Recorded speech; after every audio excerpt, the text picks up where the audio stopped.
particularly around Tesla, the amount of revenue Tesla does in China, something like 20%. So like 1 out of every $5 Tesla earns is coming from China. Are there other companies or sectors of the S&P 500 that do a lot of revenue in China? Significant amount of companies have revenue exposure to China. I mean, this is the consumption power of 1.4 billion people. So yeah, Reuters had a great piece. Semiconductors, Intel, it's not quite a third of the revenue, 27%. So a lot of the electronics goods, laptop, TV, right? Intel's selling the chips that go into that, so that's being exported to China. But you also have obviously Tesla, 22.5%. I think Apple is another note, almost 19% of total revenue. So yeah, China's a huge opportunity for U.S. exporters geared to the consumption play. Then obviously you have companies like Boeing.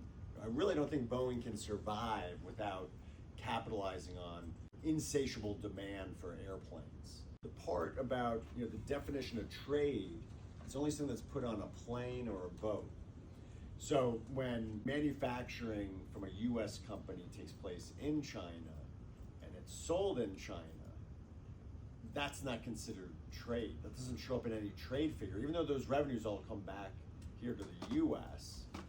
If it's Cupertino or Detroit or Tesla's Austin now, right?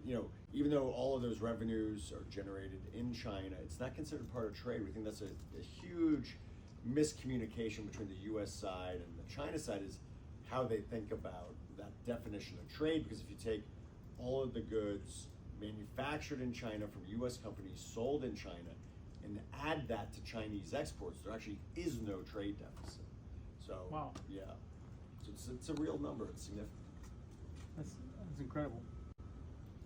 Henry, you happy with that? Very happy.